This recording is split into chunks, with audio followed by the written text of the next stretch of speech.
Thank you very much. Thank you. Thank you.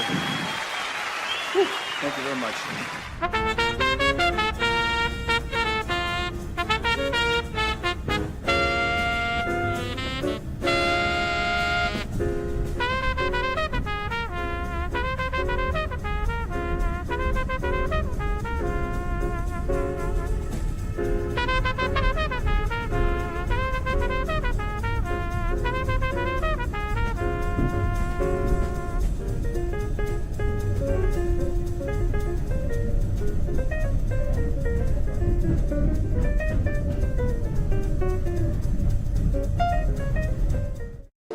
Thank you. Thank you. Thank you. Thank you. Thank you. Thank you. Thank you. Thank you. Thank you. Thank you. Thanks. Oh, thank you.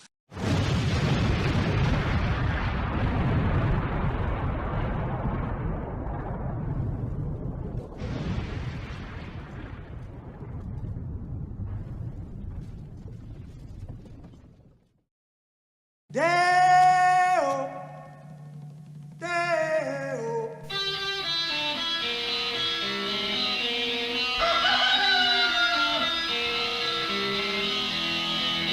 Baby's got a burger and a shooter and that shake it won't go down. Baby's got a burger and a shooter and that shake it won't go down. Corrosion to her thighs, erosion of her pride.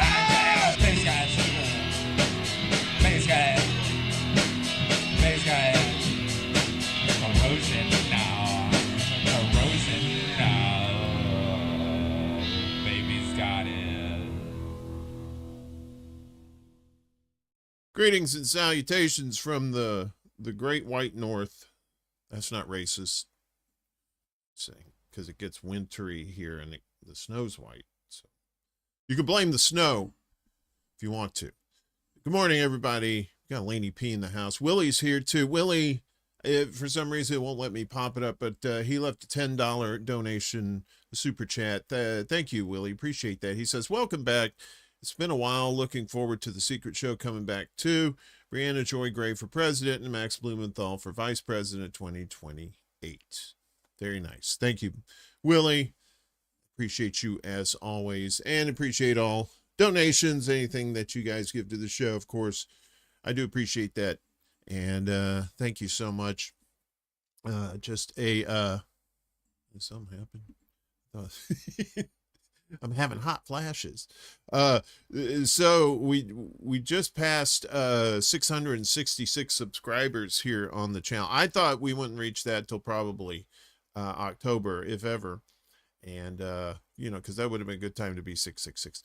But now we passed it. We're at 676. So I appreciate all those new subscribers, all our old ones too, that take time out to watch the shows, watch the clips, that sort of thing. I really do appreciate it. It means a lot to me. So we had some bit of storms here yesterday, boy. Yeah, actually last couple of days, it's been rippity doodah through here. As far as like storms are concerned. Thanks, Laine. I appreciate it. Just a reminder too, we're up to 97 subscribers on the Undercurrent. So if you're not subscribed to the Undercurrent, please do so. Wednesdays, noon Eastern, 9 a.m. Pacific time on YouTube, Rumble, and Facebook. I've changed the time for this show now, as you can tell. It's so it's not morning on the East Coast. Well, just pretend like it is. But it's morning in the rest of the country. So we're doing it at noon Eastern, 9 a.m. Pacific time as well for this show too. So just a programming note, secret show will be the same time tonight at 10 p.m. But we'll get to that later. First, we have to get to why you fine folks are here. And that would be the news, right? Not Huey Lewis and or Huey Lewis and, I think they had like real news. Lebanon's own reiterates position regarding talks to end war with Israel. So this is the guy here. Just to catch you up with what's going on there. So you have Lebanon and Israel mixing up, but it's Hezbollah, the ones, they're separatists. They're separate from the government, and they what's up, Willie in the house. But the government itself has just been kind of milquetoast, as we say, that they've been trying to stop Hezbollah from doing what they should be doing. Let's read this from Arab News. Lebanese President Joseph Aoun on Thursday reiterated his position related to ongoing negotiations and efforts to end state hostility between Lebanon and Israel. In a meeting with a delegation from the Culture and Freedom Foundation, not to be confused with the Culture Club, that was Boy George and the gang. I'll tumble for you. I'll tumble for you. I'll tumble for you. Chaired by former Justice Minister Ibrahim Najjar, Aoun said any agreement to end the war must cover an Israeli withdrawal from Lebanese territory, a cessation of attacks, the deployment of the Lebanese army, the return of displaced and the prisoners. Aoun also dispelled pressure to withdraw from the U.S.-mediated negotiations. We will not withdraw, and we will continue until we reach a conclusion that benefits our nation. The state remains our choice, and it protects us all, and we must be convinced that we are a sovereign state, he said. Aoun earlier made a rare direct appeal for the Israeli government to come to the negotiating table to end the war, warning that a military solution will never provide you with security and safety. We need to end the state of hostility between Lebanon and Israel forever, and this pact could be a path forward for a just and lasting peace, he said in a CNN interview. Aoun said Lebanon would move in line with the 2002 Arab Peace Initiative, which offers normalization with Israel across the Arab world in exchange for Palestinian statehood and Israel's withdrawal from occupied territories. I don't mean to be Nostradamus here, but I'm predicting that ain't going to happen. But we cannot jump from A to B directly. We have to go through different steps, Aoun said. Lebanon and Israel last week agreed to a new U.S.-backed ceasefire in Lebanon, but violence continued as Hezbollah appeared to have rejected the declaration. The war erupted on March 2nd when Hezbollah fired on Israel in support of its ally Tehran. Israel responded with an air campaign and ground operations that have left swaths of southern Lebanon occupied. Swaths. More than 3,600 people have been killed in Israeli strikes on Lebanon, and more than 1 million Lebanese are displaced. So again, this is going to come down to Hezbollah, really, because they're the ones who are bombing the fuck out of Israel. I ain't even lying there. Just, along with Iran too. Right now, I believe there is a ceasefire, an actual ceasing of fire, but not always, but not on Israel's side, because that never happens. In case you didn't know, now that Trump is basically running the place over there, or so he thinks, the U.S. military is building a new base near Gaza border to support post-war plan. Look at that place. My God. Fucking terrorists.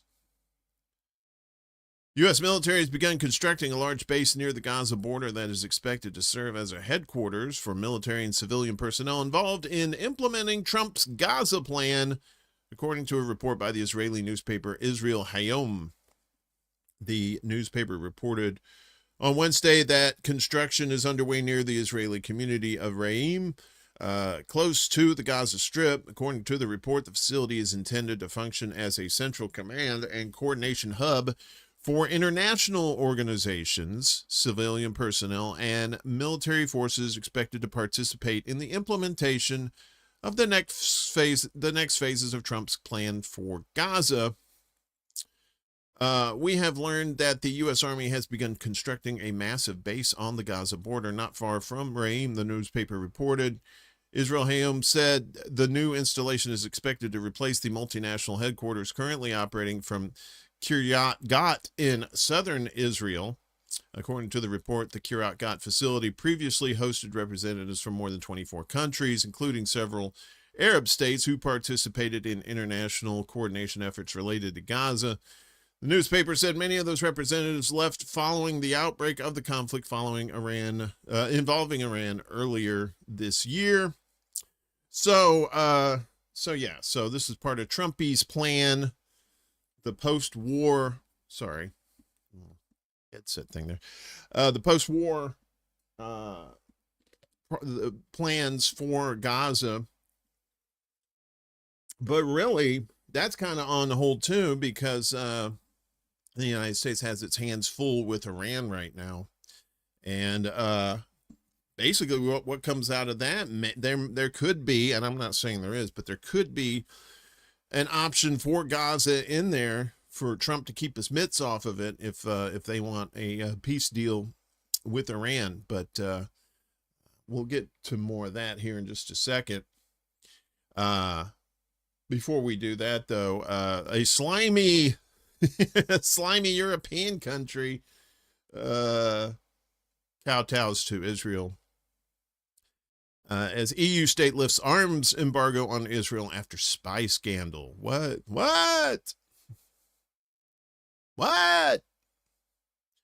Slovenian Prime Minister Janez Janša, or JJ, or Jaja, as nobody calls him, has lifted an embargo on arms sales to Israel after allegedly enlisting the help of an Israeli private intelligence firm to oust his left-wing pro-Palestine predecessor. How about that? Janša's government announced the decision yesterday, adding that it would also overturn an entry ban on Israeli Prime Minister Benjamin Netanyahu, National Security Minister Itamar Ben-Gvir, and Finance Minister Bezalel Smotrich. It's hard to kiss their asses when they're not allowed in the country. This will restore the conditions for a normal political dialogue with Israel, the Slovenian Defense Ministry said in a statement, adding that the move would help strengthen the role of the Republic of Slovenia in the efforts to achieve a lasting peace in the Middle East. Yeah, you go on thinking that, pal. Former Slovenian Prime Minister Robert Golob barred the export of military goods to Israel and banned the import of goods from illegal Israeli settlements in the West Bank in August.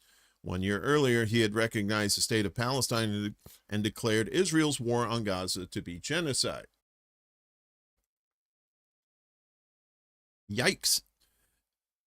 Last December, Janša met with executives from Black Cube, an Israeli, why is everything gotta be black? Like, you know, the color black. An Israeli private intelligence firm founded by Israel Defense Forces intelligence veterans, whose advisory board includes 2 former Mossad directors. Sure, why not? 3 months later, and with the parliamentary elections drawing near, covertly recorded video footage emerged on social media showing associates of Golob Svoboda, that made me burp, sorry. Golob Svoboda, Abe Fagoda party, we're just going to say that, discussing corruption within the Slovenian government. The videos, which Black Cube admitted to filming, weakened Golob's standing ahead of the election, but Abe Fagoda managed to beat Janša's Slovenia Democratic Party by a margin of 0.67%. However, Golob's coalition lost its majority and was unable to form a government. Janša, who served 3 previous stints as Slovenia's prime minister, built a right-wing coalition and took office last week. Yeah, we'll get to that. Keep your pants on if you wear pants. Slovenia's intelligence and security agency, SOVA, has since determined that Black Cube deliberately attempted to influence democratic elections by releasing the videos. This interference was most likely commissioned from within Slovenia, the agency concluded, without directly accusing Janša of hiring the Israeli spies. While it is unclear whether the Israeli government knew about or officially sanctioned Black Cube's work in Slovenia, wink, wink, Israeli officials welcomed Janša's return to office and reversal of Golob's policies. I commend Slovenia Prime Minister Janez Janša for his swift and just decision to lift the distorted anti-Israeli measures taken by Slovenia's previous government. Israeli Foreign Minister Gideon Saar wrote on the tweeters, hailing Janša as a bold leader and a true friend of Israel. Sounds like kind of what they did to Thomas Massey in Kentucky, right? Some of that Israeli influence, you know? No, we don't have anything to do with it. Yes, we're going to get to that too, Chuck. This is an actual news show, so you don't have to report the news in the chat. It's okay. We're doing it right here. Meanwhile, India summons U.S. diplomat after strikes on tankers kill Indian sailors. This is in the Strait of Hormuz, I believe, in the Gulf of Oman. India has formally protested to the U.S. following a series of U.S. military strikes on commercial tankers operating near Oman that resulted in the deaths of Indian crew members, according to an Indian government source. U.S. Deputy Chief of Mission to the country, Jason Meeks, was summoned by India for the first time on Wednesday. What's up, Jamar? Good to see you. I think you got a show coming up this evening. Is that correct? So Jason Meeks was summoned by India for the first time on Wednesday following a U.S. Navy attack that killed 3 Indian sailors on a Palau-flogged oil products tanker, according to Reuters. The move marks the second time in 3 days New Delhi has expressed its displeasure. MEA summoned Meeks to lodge a protest against attacks on commercial vessels off the coast of Oman, the Indian source said, referring to the Ministry of External Affairs. The Setebello was targeted on Wednesday in waters off the Omani coast. While most of the vessel's crew were rescued, 3 Indian nationals were reported dead. A day later, another tanker, Jalvir, came under attack in a separate strike, although all 20 crew members aboard were evacuated safely.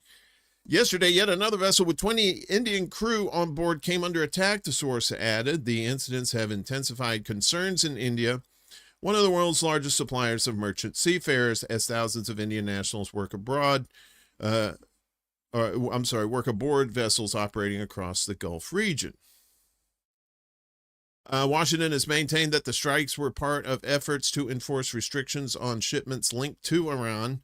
U.S. officials have alleged that the vessels were transporting Iranian oil and failed to comply with instructions issued by U.S. forces before they were targeted. Oh, 5 p.m. That's 5 p.m. Central Time or Eastern Time? Okay. On YouTube, for sure. The U.S. has stated that the Setebello was struck after disregarding warnings that the attack focused on the ship's engine room. However, the vessel's manager has disputed U.S. claims that the tanker was carrying Iranian crude or had ignored instructions from U.S. authorities. The company has called for an independent international investigation into the strike. On another note, the deaths of the 3 sailors have prompted renewed scrutiny in India over the risks facing commercial crews navigating regional waters amid escalating military tensions. Indian officials have stressed the need to safeguard civilian seafarers and ensure the security of international shipping routes while urging a diplomatic approach to regional disputes. Yeah, so so India's like, hey, fuckers, can you watch where you're slinging those things? So things are, it's already nutty over there as it is. And the Strait of Hormuz is probably going to be the biggest thing in the world that people are going to be focusing on for as long as this conflict between U.S. and Iran continues. And Eastern Time. Okay. Yeah, the U.S. is some damn pirates. That's for sure. They don't even wear the cool eye patches or anything. They're not even cool pirates. So let's get to the update on what's going on with the Iran war. As Iran denies Trump's claims of finalized deal as details emerge on possible negotiation framework. The Islamic Republic of Iran has not yet agreed to any memorandum of understanding, an MOU, with Washington, according to official Iranian media reports released released today, actually. A 14-point draft MOU between Iran and the U.S. has still not received final approval from Iranian authorities, informed sources told Tasnim news agency. Trump attempted to alter Iran's position through a combination of pressure tactics, threats, military action, and pressure exerted via the Qatari mediator. Ultimately, however, Iran did not accept the new changes, the source said. Mehr news agency released details about the draft deal on Friday, which reportedly includes a U.S. commitment to lift sanctions, withdraw its troops from areas surrounding Iran, and end the illegal blockade on Iranian ports. It also calls for the reopening of the Strait of Hormuz, the removal of restrictions on Iranian oil exports, and the release of the Islamic Republic's blocked assets. I think it's $20-something billion in frozen assets, I believe. The U.S. will have to present a plan for reconstruction and rehabilitation of Iran's economy, while final negotiations between the two sides would focus on nuclear and economic issues without addressing Iran's missile program, Mehr news agency added. It specifically states as well that Iran's ballistic missile program and support for regional resistance groups such as Hezbollah are not up for negotiations. The draft still requires final approval before it can be finalized. Iran's foreign ministry has also confirmed that a deal has not yet been finalized. State news outlet IRNA reported that Tehran continues to insist on the right to uranium enrichment. IRNA says Tehran continues to demand a full Lebanon ceasefire, a real one. What's up, John? Good to see you. As a vet taught, this is wrong. I have no faith in the souls of our military personnel anymore. Where did they find all these murderers? I know, right? Well, when you make things economically desperate for people, a lot of times people are like, well, I'll just go in the military and I'll solve everything. When in fact, that may only be the beginning of your problems. The primary objective of the MOU is to end the war across all regional fronts, it says. The U.S. must commit to compelling Israel to halt the war in Lebanon, and the phrase extension of the ceasefire does not appear anywhere in the text, IRNA added. Iran will negotiate only the nuclear program solely within the framework of the Islamic Republic's fundamental principles, it said. Issues such as Iran's right to enrich uranium and the retention of enriched material by the Islamic Republic of Iran will be emphasized with a view to their inclusion in the final agreement, they added. It said nuclear issues will be negotiated over a 60-day period after the agreement is signed. So they'll get all the initial stuff out of the way. Then they'll start talking about nuclear issues. The mechanism for obtaining reparations would be agreed upon during the 60-day negotiations and following the signing, according to the report. The removal of all U.S. sanctions and international resolutions will also be focused on during the 60-day nuclear negotiations. Meanwhile, Axios reported that a draft deal to reopen Hormuz and ease sanctions on Iran has been reached. The MOU would extend the ceasefire for 60 days, including in Lebanon, during which time nuclear negotiations would be held. The text includes a framework for addressing Iran's enriched uranium stockpile, though any action on Iran's nuclear program would depend on a second, more detailed accord, the report said. A diplomat told the outlet that the U.S. and Iran have agreed on the text of a deal, but final approval is required. Two sources claimed to Axios that there has been high-level Iranian approval, adding that Supreme Leader Mojtaba Khomeini has likely not approved the draft yet. Two diplomats and two U.S. officials were cited as saying that the draft deal was reached Wednesday night after hours of talks involving a Qatari mediator and Iran's Foreign Minister Abbas Araghchi.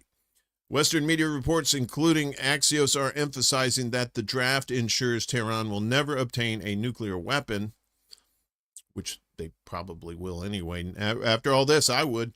U.S. intelligence assessments have repeatedly confirmed over the past few years that Iran is not looking to weaponize its nuclear program. Netanyahu was surprised and found himself in the dark in recent days, according to Axios, probably because he got his lights turned out by missiles. Hello, what's up? What's going on, Mikhail? Good to see, or Michael. I like Mikhail. Like, that's like, hey, old Mikhail. Yeah, deal.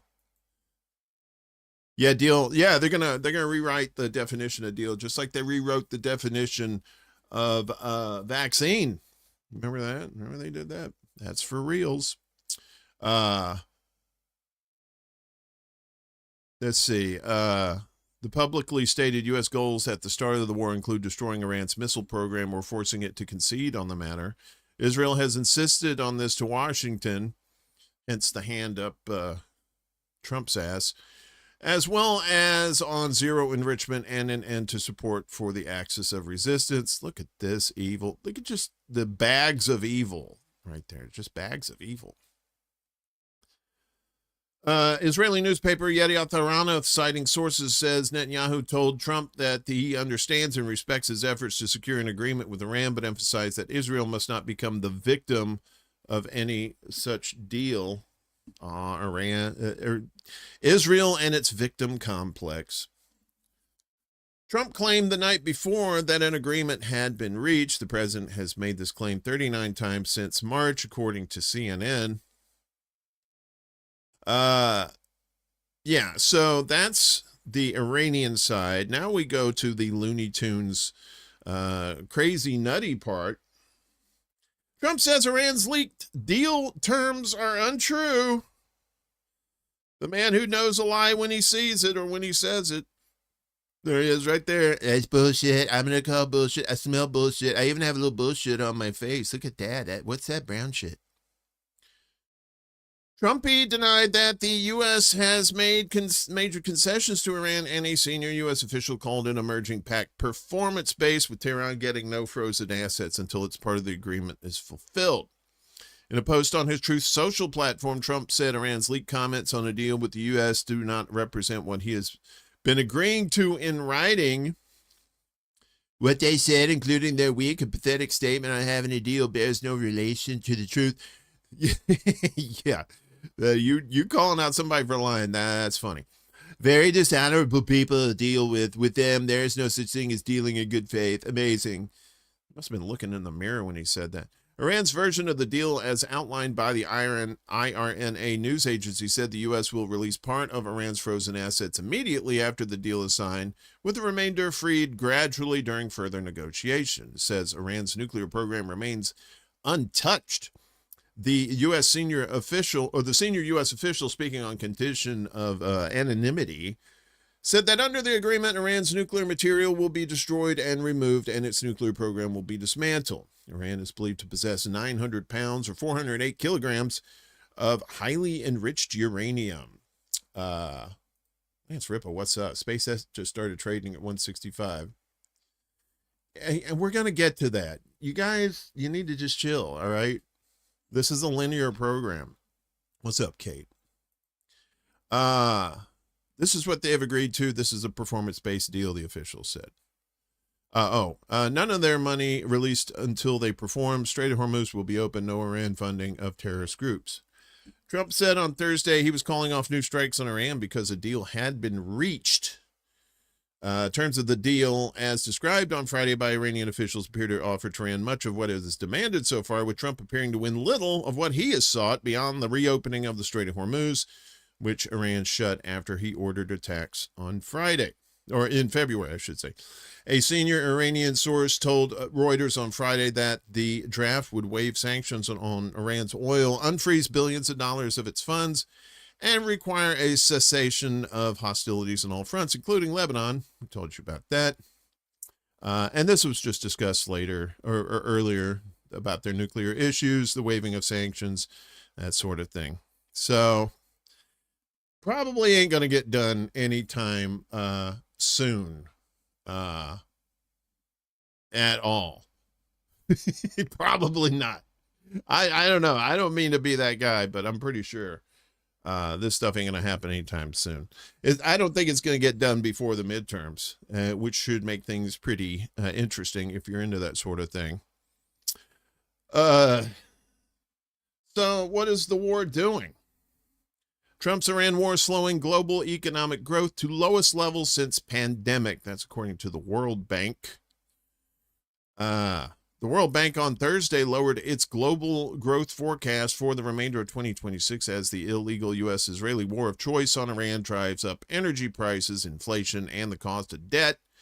The global economy is facing another major shock. The World Bank's latest biannual global economic prospects report states the conflict in the Middle East has triggered sharp increases in energy prices, renewed inflationary pressures, and fueled expectations of tighter monetary policy. Global growth is projected to slow to 2.5% this year from 2.9% last year, the lowest rate since the COVID-19 pandemic, amid weaker prospects for economies dependent on energy imports and those directly affected by hostilities, the report continues. Activity is expected to firm, giggity, in 2027 to 28 as energy supplies recover, monetary easing resumes, and trade strengthens. Oh, that's so sweet that you think that's going to happen. The Iran war has resulted in the closure of the Strait of Hormuz, obviously, though, which around 30% of the world's fertilizer and 20% of its oil previously passed.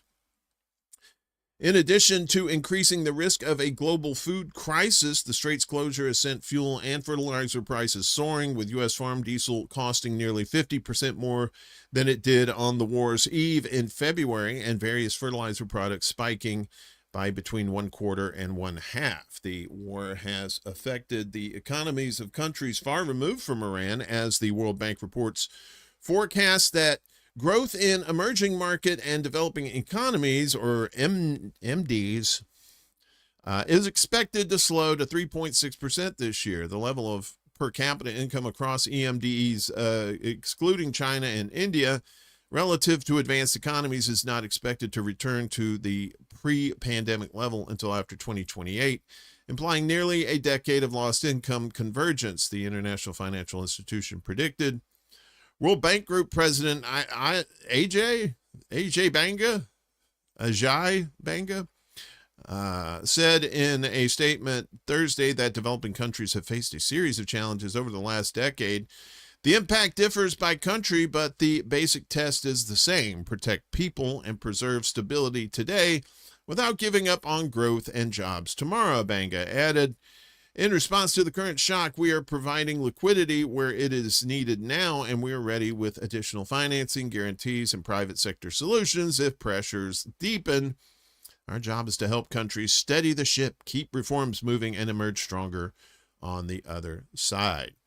The bank said in April that up to $100 billion would be made available over the next 15 months for nations suffering the most acute economic shocks caused by the war. As Trump and Netanyahu allegedly undermine efforts to end the war, the World Bank cautions that the global economic outlook remains skewed to the downside. A renewed escalation of hostilities or more prolonged disruptions to commodity flows could further raise commodity prices, intensify inflationary pressures and food insecurity, trigger financial stress, and lower growth, the bank's report warns. In his foreword to the new Global Economic Prospects Report, World Bank Group Chief Economist Indermit Gill, that sounds like some Lord of the Rings character, warned that barring a miracle, the 2020s will prove to be what their ominous opening foreshadowed: a lost decade, not just for a couple of outliers, but for dozens of developing economies. Amid one of the densest clusters of global shocks since the 70s, nearly 1 out of every 2 developing economies has failed since 2019 to advance on the most rudimentary promise of development, narrowing the income gap with the world's most prosperous economies, Gill added. For a light at the end of the tunnel, you'd have to look to the 2030s. Don't forget Apophis, Apophis, that big giant meteor is heading towards us in 2029. And will probably hit us in 2036. I don't mean to be that guy, but that's probably what's going to happen. Well, we find out that the new orange puppet was put in place when Trump passed after he started this war and had a heart attack screaming at fake Iran leaders at 3 a.m. Yeah, I'm pretty sure Trump has some doubles. Although you'd have to be really out of shape and just in poor health to impersonate Trump. He ain't skinny. So, we've been telling you that Trump's manipulating the market with this war. Straight up, he is making fat sacks of cash off of it. And guess what? Oil prices fall after Trump cancels strikes on Iran. Oh, isn't that how that works? Why? So oil prices fell today, extending losses from the previous session after Trump had canceled plans to launch strikes on Iran, easing concerns about a further escalation in hostilities following reciprocal attacks earlier this week. Brent crude futures fell by $1.21 or 1.3% to $89.17 a barrel. U.S. West Texas Intermediate crude dropped by $1.23 or 1.4% to $86.48 a barrel. On a weekly basis, Brent crude lost 4.2%, while U.S. crude fell 4.4%. Time to gin up the war. Come on, Trumpy. You know you want to launch them nukes. After previously threatening to bomb Iran with great force, Trump canceled the planned strikes yesterday, saying that talks with Iran had made progress. However, Iran's semi-official Fars news agency reported that Tehran had not approved the text of any agreement. Told you about that. Tony Sycamore, a market analyst at IG, said, while this could, of course, be yet another false dawn, the market's reaction has been both swift and decisive. Yeah, and Trump knows this, and he's doing this shit to manipulate the prices. Probably shorted oil. He probably shorted it. And that's why, oh, look at the oil prices falling. Isn't that terrible? Meanwhile, stock markets surge as Trump calls off strikes on Iran, touts peace deal. See, manipulation. Stock markets have surged following Trump's announcement that he called off planned strikes against Iran and a peace deal with Iran is imminent. Wall Street's benchmark S&P 500 index finished nearly 1.8% higher yesterday, ending a 3-day streak of losses for the biggest single-day gain since April. The tech-focused NASDAQ composite jumped 2.5%, while the older blue-chip Dow Jones Industrial Average gained about 1.9%. The rally continued in the Asia Pacific today, with markets in Japan, South Korea, Taiwan, Hong Kong, and Australia racking up gains. South Korea's Kospi, the best performing major index this year, surged more than 8% in morning trading, while Japan's benchmark Nikkei 225 rose as much as 4%. Taiwan's TAIEX gained about 2.4%, and Australia's ASX 200 rose about 1.8%. In Hong Kong, the Hang Seng Index was up more than 1%. We told you about Brent crude. The market rebound came after Trump on Thursday suggested a deal to end the war on Iran could be signed as soon as this weekend, which is not going to happen. And then it just goes on about talking about the peace talks that aren't really peace talks. So yeah, Trump manipulating the market. Nothing new, right? So let me guess. Something's going to happen to make those oil prices jump up. I bet you it's going to be something Israel's like, you want to launch some missiles. These guys are assholes. Go get them. All right. You said so. We'll do it.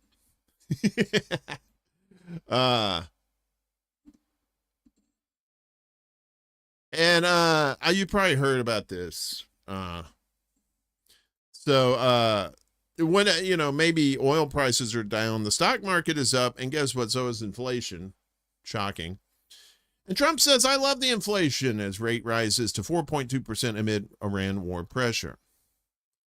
69. Nice. Not a nice price, but a nice number, if you know what I mean. Trumpy said, I love the inflation after new data showed that inflation jumped to an annual rate of 4.2% in May, the third consecutive monthly increase since the start of the Iran war and a 3-year high.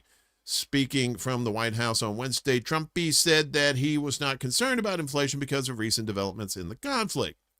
No, I love it. The numbers were great, he said, before adding that the U.S. has been taking out millions of barrels of oil without Iran's knowledge. We took out the other night 22 ships late at night and with no lights because they don't have any radar because we blasted the crap out of it, Trump said, making a claim that has not been independently verified by The Guardian. That's this outfit here. That's why oil is at $85 a barrel. What, Trump saying some shit that can't be verified? Boy, you never hear about that. That's just crazy talk. Trump emphasized his control over the situation, saying that since the outset of the war, he understood the impact that it would have on the economy. Remember when I did this, I said, I hate to do this to you guys, but Iran is going to have a nuclear weapon very soon. We have to go in and attack, he mumbled. Data from earlier in the day showed prices had increased sharply over the past several months, rising at an annual rate of 3.3% in March before going up to 3.8% in April. In February, before the conflict began, inflation was at 2.4%. So now they can't say that, inflation's down. I don't know what you're talking about. These prices, I can afford it. I'm rich. Energy prices were once again responsible for the increase in the Consumer Price Index, according to new data from the Bureau of Labor Statistics, accounting for 60% of the overall monthly increases. The national average price for a gallon of gas is $4.15, according to AAA, which is slightly lower than where the price was a month ago, but still $1 per gallon more than a year ago. Airline fares also increased 26.7% annually, as squeezed travelers may have already noticed before the busy summer season. Other essential everyday expenses such as food, energy services, and clothing also increased. Stripping out volatile energy and food prices, core CPI increased 2.9%. Earlier, the White House said in a statement the newest inflation figures were at expectation and reinforced that despite temporary disruptions as a result of Iran's efforts to subvert the free flow of energy, President Trump's broader economic agenda continues to deliver meaningful results for the American people. Yeah, I'm sure you would say that, propaganda people. Prices of prescription drugs, dairy products, cars, as well as both health and auto insurance continue to decline thanks to the Trump administration's policymaking. Kush Desai, a White House spokesperson, said in a statement, the administration will continue pushing our affordability agenda to enable Americans to keep more of their hard-earned money. Yeah. Anybody remember Baghdad Bob? That's pretty much the same shit. Since the beginning of the U.S.-Israel war with Iran, inflation has hit its highest levels since 2023, though they still remain well below the peaks recorded in 2022, when inflation hit 9%. Higher prices have dampened Americans' expectations of their financial outlook. According to a survey released on Monday from the Federal Reserve Bank of New York, households have become more pessimistic about inflation, the labor market, finding a job, and the potential for layoffs. Really, households have become more pessimistic. That's a shock. Consumer sentiment has also plummeted to a historic low, according to data from the University of Michigan, after falling for 3 consecutive months. The new inflation data puts pressure on officials with the U.S. Federal Reserve, who are meeting for the first time next week under the central bank's new chair, Kevin Warsh. The Fed has voted to maintain interest rates since the end of last year. The central bank has been aiming for a target annualized inflation rate of 2%. Warsh said he believed the rates, which stand at 3.5% to 3.75%, should be lowered, aligning himself with Trump, who has spent the last year trying to coerce the central bank into lowering rates. Even though prices are rising, the president is unlikely to be deterred from calling for rate cuts. On Tuesday, Trump told reporters that he didn't think U.S. fuel prices were very high, relatively speaking. Yeah, motherfucker, because you don't pay for gas. The only gas you get is when you eat those McDonald's cheeseburgers. Fat ass. He didn't think their prices were very high. The Fed typically decreases rates to address high unemployment at the risk of raising prices. The U.S. job market has remained strong, put that in quotes, with employers adding a surprising 172,000 jobs in May, while the country's unemployment rate held steady at 4.3%. And again, another that number is skewed because it doesn't take into account the number of people who have actually stopped looking for employment. So it doesn't count them. Goldman Sachs said on Friday that it no longer believed that the Fed would cut rates this year, instead predicting that the central bank would keep rates unchanged through 2026 and delay any cuts until next year. JP Morgan Global Research forecasts that rate hikes across global central banks were on the horizon and predicted that the Fed would increase rates by next year. Bruce Kasman, chief global economist at JP Morgan Chase, wrote in the April report that recent developments were upending the debate about inflation inertia and the monetary policy path. The energy price spike is now raising inflation and generating a sharp squeeze on household purchasing power that could intensify if the Middle East conflict keeps the Strait of Hormuz closed. And that also should account for Trumpy's tariffs, too, that are making prices incredibly high. They failed to mention that in that article, but I'll mention it because I'm good like that.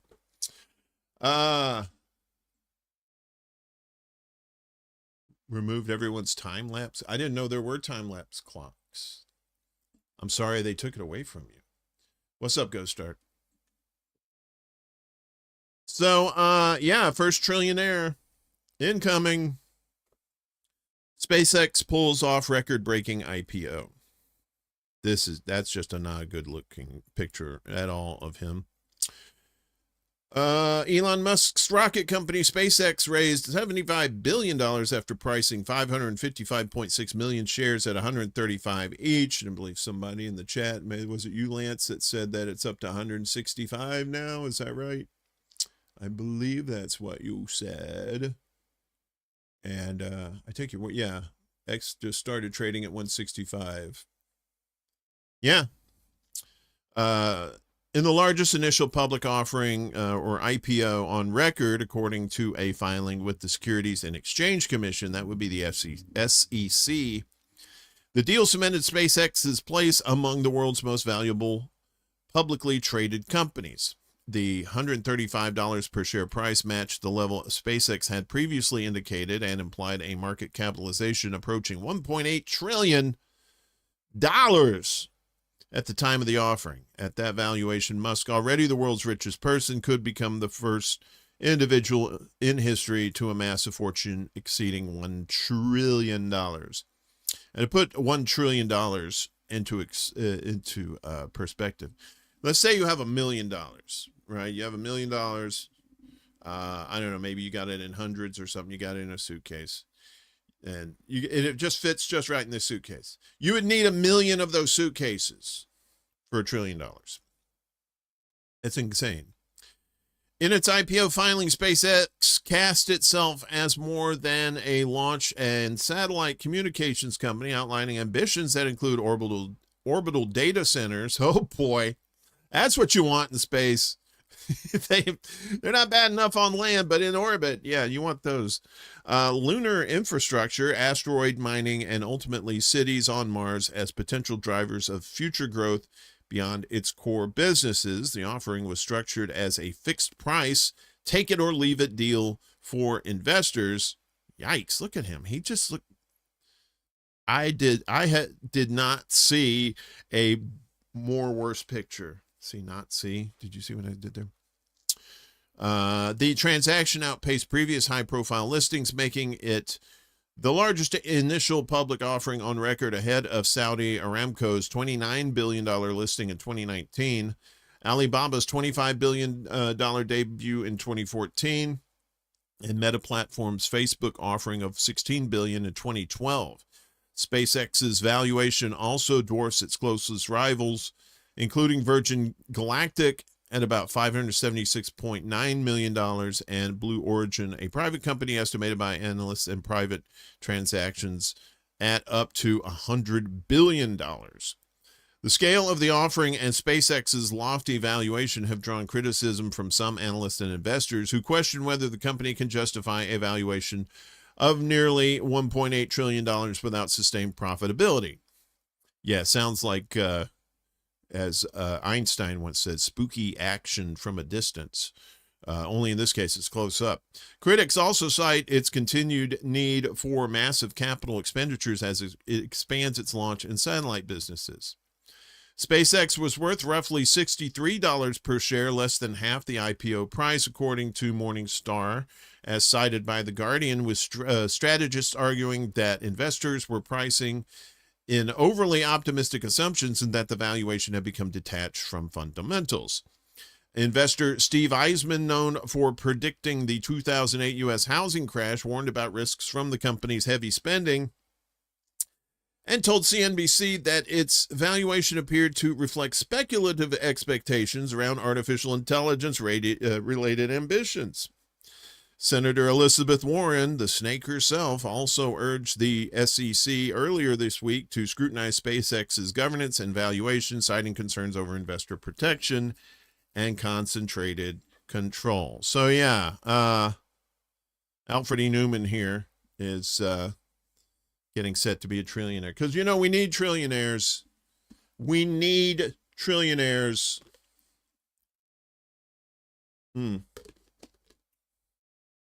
Was that Michael, orbital data centers will never happen?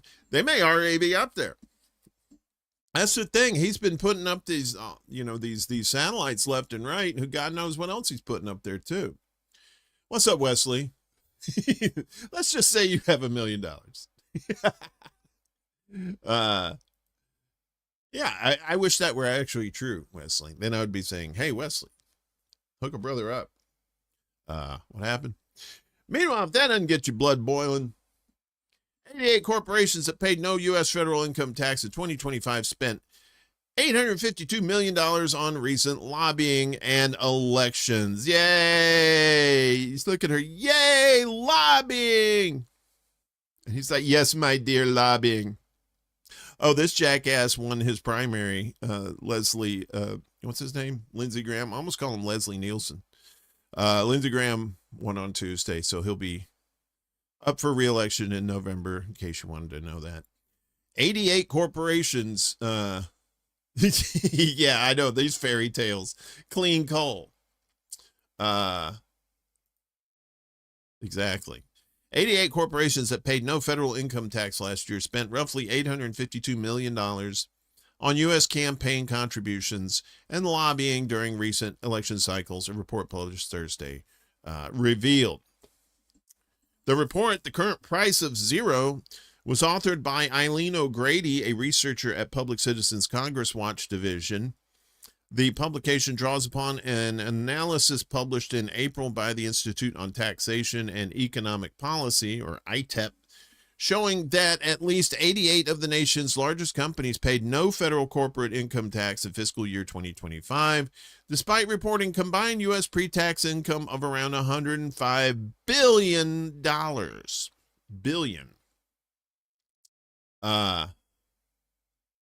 Yeah. Yeah, and I don't think the Democrats probably weak as well water in that race anyway. So yeah, we're probably gonna see Lindsey again. Hey y'all. Using data from Open Secrets, which compiles and publishes campaign finance and lobbying data, we found that from the 2020 election cycle through the 2024 cycle, these 88 companies have spent nearly $852 million on lobbying and campaign contributions, O'Grady wrote. We highlight the companies that spent the most money on lobbying, hired the most lobbyists, lobbied specifically on tax issues, and contributed the most cash to political campaigns. The federal corporate income tax rate is 21%, indicating that the 88 companies in the report dodged a combined $22.1 billion in taxes last year. Additionally, they received $4.7 billion in tax rebates. Yes, that corporate welfare, remember that? Bringing their total tax breaks to approximately $26.7 billion. The largest and richest corporations in the country are paying zero in federal income tax, and that is a slap in the face to the American taxpayer who are struggling to afford necessities like groceries and health care, O'Grady said in a statement. Meanwhile, these companies are spending money that could have gone to the public good on lobbying for even more special advantages and tax breaks, she added. In this backwards cash-fueled system, the deck is being stacked ever higher in favor of corporations and against working people. The report's key findings include that the 88 corporations that paid no federal corporate income tax in 2025 spent $712 million on lobbying and $140 million on campaign contributions over the last 3 election cycles. Comparing the taxes the corporations saved against the cost of their political spending, they collectively made a $3,000 return on investment, ROI. Coinbase Global spent the most of any company, $89 million, followed by CVS Health at $66 million, Honeywell International at $56 million, American Electric Power at $47 million, and Duke Energy at $35 million. On average, each year, these companies together have sent 1,119 lobbyists to influence the federal government, including on tax issues and legislation that changed the tax code in favor of corporate giveaways. And since the beginning of 2025, these companies have collectively laid off at least 21,200 workers and announced plans to lay off thousands more. Our findings suggest that while Republican lawmakers rewrote the tax code to enshrine massive giveaways to wealthy corporations, those same corporate tax dodgers poured millions into lobbying and political campaigns that yielded further tax breaks, which in turn has bankrolled even more political influence, O'Grady wrote. The result is a self-reinforcing loop where corporate cash buys policy and policy pays cash back. Kind of reminds you of whenever some of these companies get bailouts, and instead of putting the money back into the company, they would buy stocks of their own company and artificially inflate the price of that stock by doing so to make it seem like the company's worth more than it is. Sounds like something here too. It's like, oh, you're not going to tax us. Well, let's put it all into lobbying instead. The report singles out 2 related pieces of legislation: President Trump's 2017 Tax Cuts and Jobs Act and the so-called One Big Beautiful Bill Act signed into law by Trump last July 4th, which enabled several common strategies the companies use to get tax breaks and rebates, of course.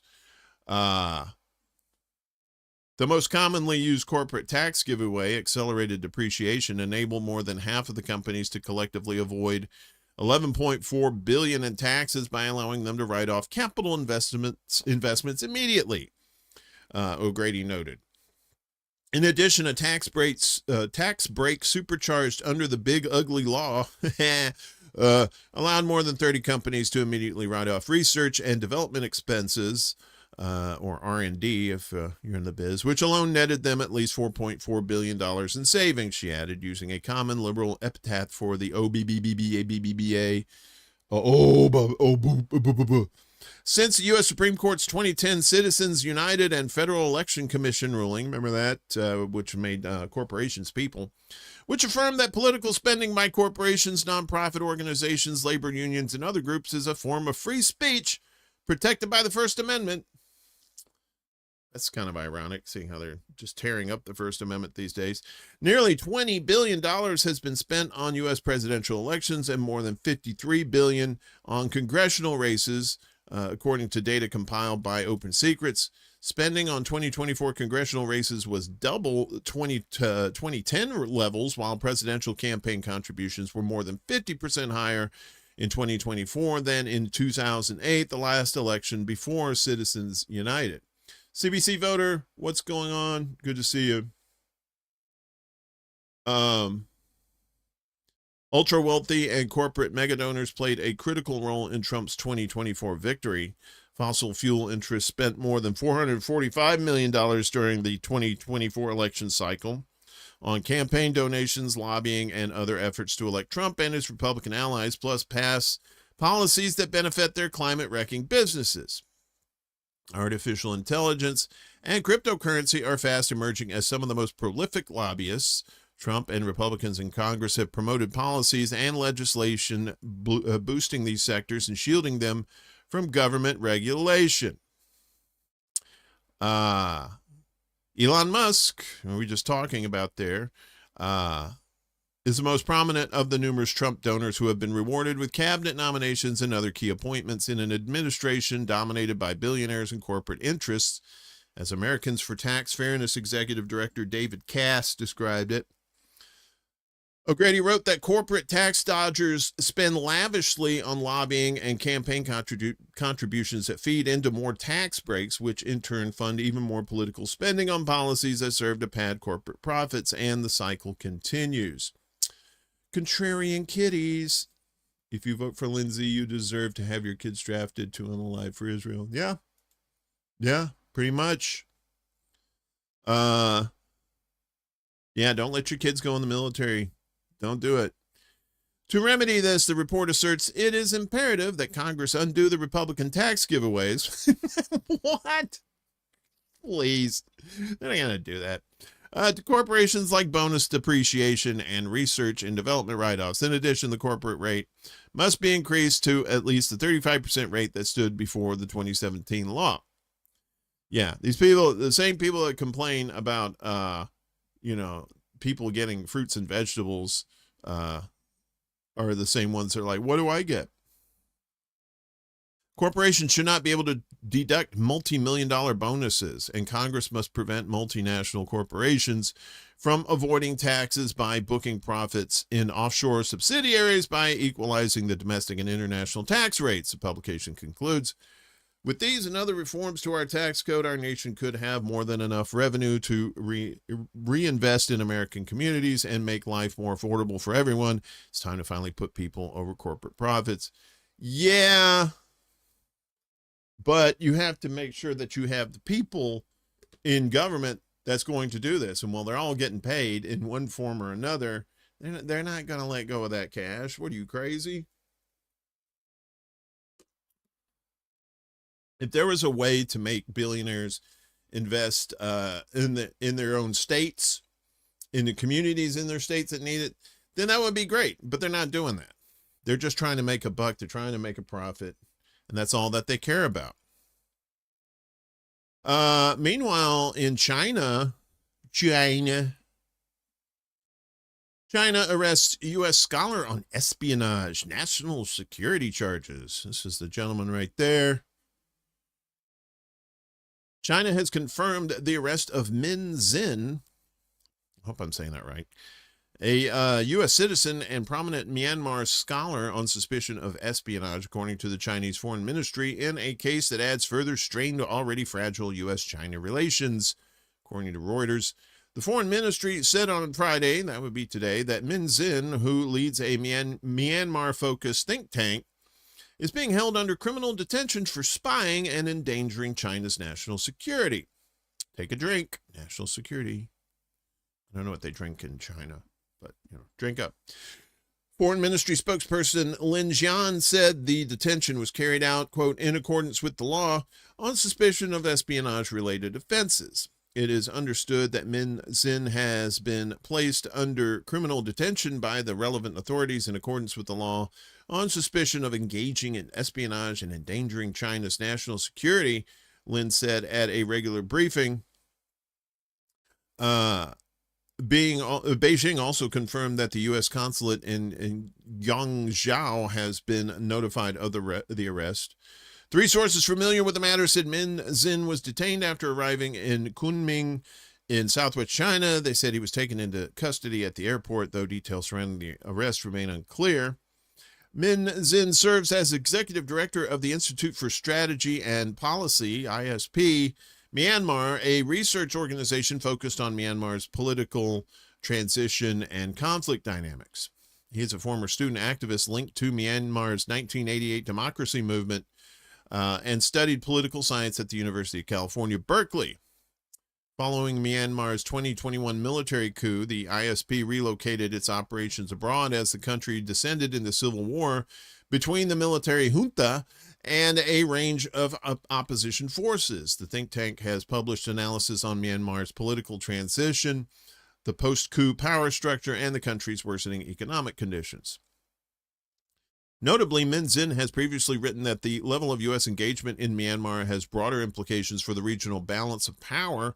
He warned that a reduced U.S. role could create greater space for China's influence, potentially weakening international support for Myanmar's pro-democracy movement and allowing Beijing to expand its leverage in the country's political and strategic affairs. U.S.-China relations at stake. The arrest comes at a delicate moment in U.S.-China relations amid attempts to stabilize ties after a period of heightened tensions over trade, technology, and security issues. Following a meeting between Trumpy and Chinese President Xi Jinping in Beijing last month, Washington and Beijing have sought to maintain a fragile diplomatic understanding to prevent further escalation, particularly on economic and strategic disputes. However, recent U.S. measures have done little to ease tensions. Washington has continued to impose restrictions on Chinese entities, including sanctions and blacklisting measures targeting companies and individuals over national security concerns, alleged links to China's military and technology-related issues. These actions have repeatedly drawn criticism from Beijing, which has accused the U.S. of using national security as a pretext to contain China's economic and technological rise.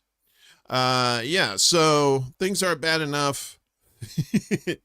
And now this guy gets arrested for spying. This relationship is very fragile at best, and chances are it's probably going to go tits up pretty good too. South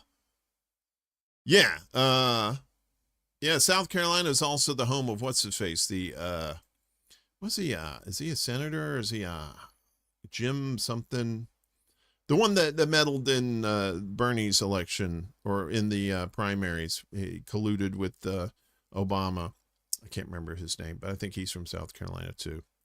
And I'll remember it probably once somebody says it, or once the show's over. That's usually how that works.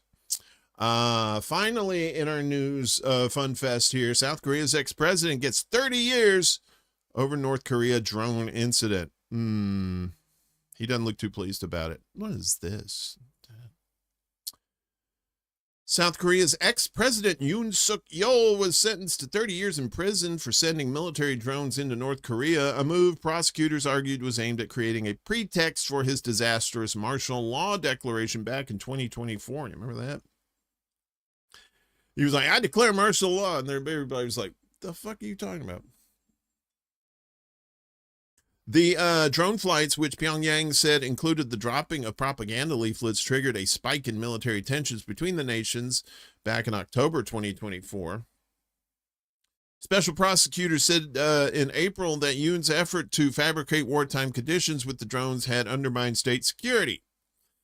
Yoon was given 30 years in jail for the charges involving the drones, a spokesperson for the Seoul Central District Court told AFP Friday without giving further details. This sentence comes after Yoon was given life in jail in February for leading an insurrection to paralyze South Korea's National Assembly with his martial law declaration. Prosecutors had also argued that the operation heightened tensions with North Korea and led to the leak of classified information, including details about force capabilities after the drones crashed, the Yonhap news agency reported. So they pulled a China back in 2000. I don't know if you guys remember this. Before 9/11, when George Bush was having all kinds of problems and his approval rating was in the toilet, he lost a spy plane to China. So China, they sent the pilots, the crew of the plane home, but they kept the plane. Sounds like something that North Korea did here. They had sought a 30-year jail term for the disgraced ex-president over the deployment of military drones into North Korea. Yoon has appealed against the insurrection conviction, insisting that he declared martial law solely for the sake of the nation. It's for national security, y'all. Take a drink. Yoon's legal team had denied the charge involving the drones and said there was no prior order or subsequent approval by him for the drone operation cited by prosecutors. They said the operation was in response to North Korea sending balloons carrying trash across the border that year and was a legitimate act of self-defense unrelated to Yoon's martial law declaration. We have to fight the trash. His lawyers dismissed the prosecution's claims as a speculative and false novel. Drone flights remain a flashpoint in tensions between the two Koreas, which remain technically at war. South Korean President Lee Jae-myung expressed regret earlier this year after an investigation found government officials had sent drones into the nuclear-armed North in January. North Korean leader Kim Jong-un's powerful sister called Lee's statement wise behavior, but hopes for a rapprochement faded after the diplomatically isolated nation returned to calling the South its most hostile enemy. Yoon, who is currently jailed while facing multiple trials, was sentenced to life in prison for the most serious crime of leading an insurrection over his failed attempt to impose martial law. In December 2024, he made a shock late-night national televised address raising the specter of North Korean influence and anti-state forces to declare the suspension of civilian rule. Doing that late at night, yeah, that's not shady at all. But martial law lasted only about 6 hours as lawmakers raced to the assembly building and voted it down in an emergency session. Yoon's declaration triggered protests, panicked the stock market, and caught key allies like the U.S. off guard. And let's be clear, catching the U.S. off guard isn't exactly a hard feat to do these days. They don't know what the hell's going on, it seems like. So, yeah, 30 years. We're almost starting kind of World War III there with in the Koreas. Kind of crazy stuff there. So that is your news that is fit to print. Brought to you by me and YouTube and whatever channel you're watching this on. Journalists in Mexico, the journalists in Israel have it bad too, but they're also having it bad down in Mexico, down in the state of Veracruz. What's up with that? The sharing of biased and False news has become all too common on social media. More alarming, some media outlets things are true without checking facts first. Unfortunately, some members of the media use their platforms to push their own personal bias and agenda to control exactly what people think. And this is extremely dangerous to our democracy. All right, so gunmen shoot and kill Mexican journalists in eastern state of Veracruz. Gunmen shot and killed a journalist Thursday in Mexico's eastern state of Veracruz. Authorities said it was the country's second killing of a media worker this year, both of them in Veracruz, known as exceptionally dangerous for journalists. The Veracruz prosecutor's office confirmed the killing, while the State Commission for the Attention and Protection of Journalists identified the victim as Luis Angel Lopez Valdez. He was the director of a local media outlet and a reporter for the Vanguardia de Veracruz newspaper. According to Vanguardia, Lopez Valdez was walking along a street in the city of Poza Rica when he was intercepted by gunmen who shot him at close range before fleeing. He specialized in police and security reporting. A reporter who worked with Lopez Valdez and spoke on condition of anonymity for safety reasons told the AP that the journalist was under state protection measures. The AP asked the State Commission to confirm the detail, but did not receive an immediate response. In addition to his journalism work, Lopez Valdez served as a deputy delegate for the relief organization Cruz Ambar. So far, authorities have not reported any arrest or a possible motive for the attack, though the prosecutor's office indicated that one line of investigation links the killing to his journalistic work. A reporter who covered crime in Veracruz was killed in the same city in January. He was identified at the time by local media outlets as Carlos Castro, director of an online outlet called Código Norte Veracruz, who also collaborated with other regional outlets. Meanwhile, a search continues for journalist Roxana Guzman Ramirez, director of the digital news site Pulso Informativo, who has been missing since early June in the municipality of Nanchital. Is it Nanchital? In the southern part of the state. Mexican President Claudia Sheinbaum has said that federal and state authorities are handling the case. International organizations consider Mexico one of the most dangerous countries for practicing journalism outside of war zones. Israel. Sorry, a little tickle. Reporters covering organized crime, corruption, and public security frequently fall victim to threats, attacks, and murders. For years, Veracruz has topped the list of recorded attacks against journalists. Freedom of expression organizations such as Article 19 have documented 31 murders of journalists in the state since 2000 that could be linked to their reporting work. That's the thing when it comes to reporting the news. It's more dangerous now than it's ever been, I believe. And it's because more and more people are getting waves of truthful information, along with waves of fake news, especially with AI on board too. So shout out to all these journalists that are literally risking their lives to bring us the truth, and bless those journalists that have been killed because of this too. It's really shameful, but that's the state of the world right now. Nobody in power wants you to know the real truth. They want you to know the truth that they provide for you.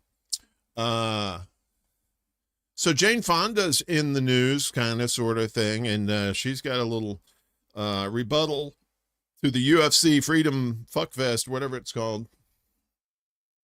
Jane Fonda to host First Amendment celebration opposite Trump's UFC Freedom 250 event. There she is. She's 88 now.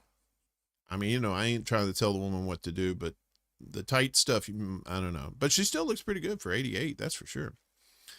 As mixed martial arts fighters gather on Sunday on the south lawn of the White House in a cage match to celebrate Trump's 80th birthday, a spectacle kicking off a series of events commemorating the nation's 250th anniversary, actor and activist Jane Fonda will sponsor entertainment of a different sort from New York City. Fonda's advocacy group, Committee for the First Amendment, will host a concert featuring actors, musicians, and public figures appearing in support of free speech and democracy, principles that have come under attack during Trump's presidency, according to Fonda. This is our documentary moment, Fonda told Reuters in an interview. History is going to write about this, and I don't want to be on the side of people who said, oh my God, things are so bad, what am I going to do? No, I want to be out in front.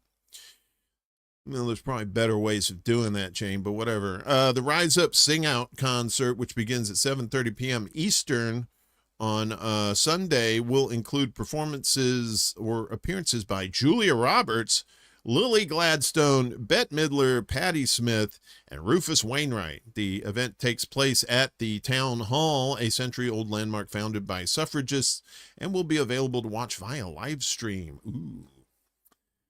Fonda, like I said, she's 88 now, has a long history of activism, from working on behalf of Native Americans and the Black Panthers in the 60s to protesting the Vietnam War in the 70s. She earned the nickname Hanoi Jane following a visit to North Vietnam in 1972, though she would later express regret for a photo of her sitting on an anti-aircraft gun wearing a helmet. In recent years, the Oscar-winning actor has been involved in climate activism and has been arrested multiple times in connection with her Fire Drill Fridays protests in Washington, D.C. A new documentary, Gaslit, which premieres today, follows Fonda on a road trip through Texas and Louisiana to expose the environmental and health impacts of oil and gas extraction. Whole communities have been razed because we insist on drilling for oil and fracked methane gas that we're shipping around the world that is killing people and nature and animals, and it's got to stop, said Fonda, who blames the Trump administration for weakening environmental regulations. Fonda has also called on federal and state regulators to block the proposed $110 billion merger of Paramount Skydance and Warner Brothers Discovery. Fonda said that though she personally likes Paramount Skydance CEO David Ellison, why I don't know, she is concerned about concessions he made to the Federal Communications Commission to win approval for Skydance's acquisition of Paramount.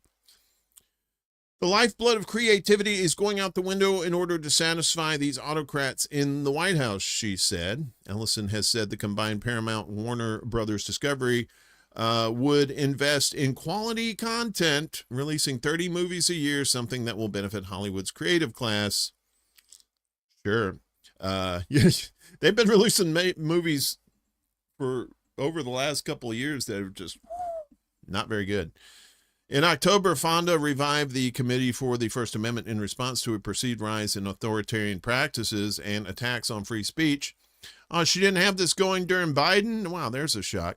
It was a group her father, actor Henry Fonda, formed in 1947 when Hollywood figures were called to testify before the House Un-American Activities Committee when they were hunting for commies. Remember that?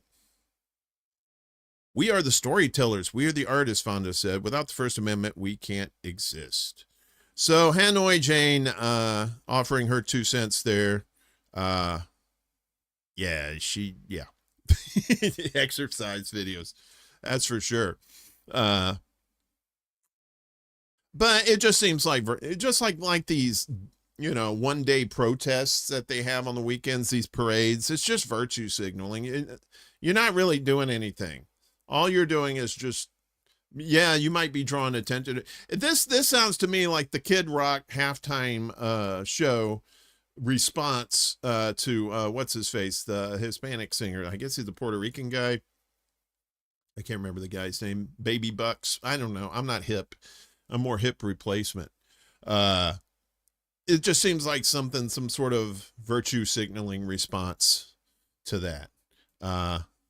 I don't know. Maybe she has good intentions, but at this point, I don't really care. She got more money than she knows what to do with.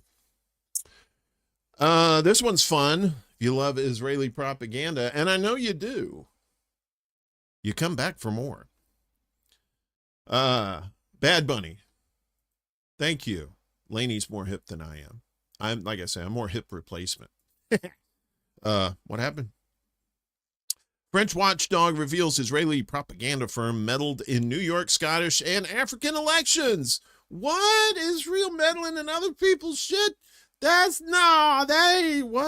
can't be. Jim Clyburn, that's who I was trying to think of. He's one of those South Carolina assholes, too. Fuck Jim Clyburn. Fuck South Carolina and your fucking mustard and your barbecue sauce. Jesus Christ. Why don't you just take a dump in it while you're at it? Oh, you probably do. On Thursday, June 11th, French disinformation and digital interference watchdog Viginum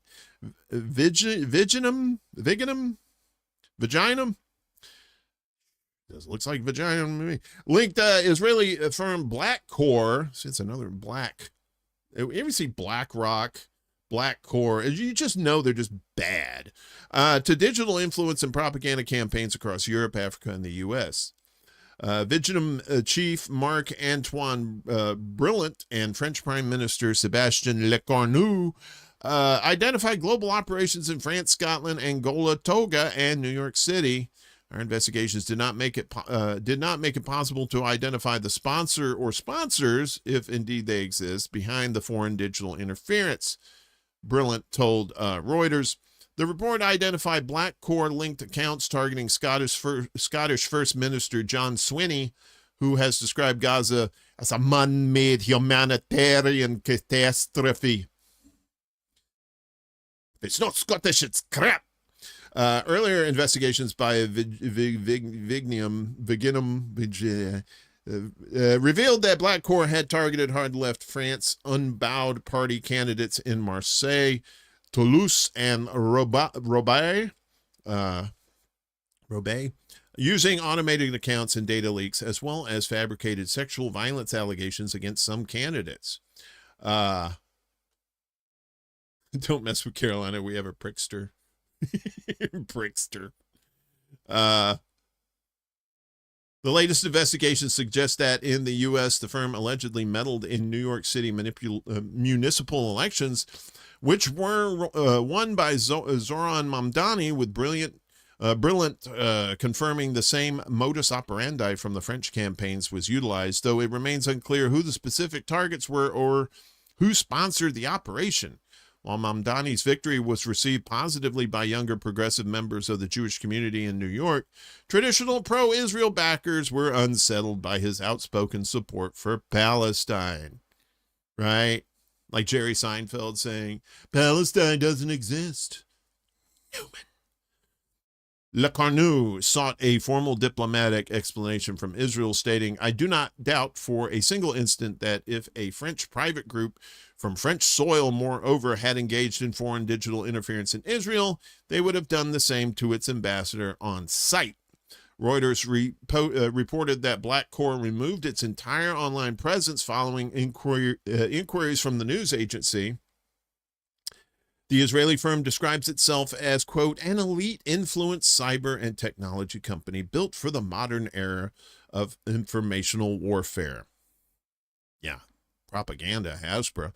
In early May, Israel had authorized an unprecedented $730 million propaganda budget for 2026, marking a fourfold increase with the aim of reversing the global decline in public perception following its genocide in Gaza and the many aggressions toward its surrounding countries that followed.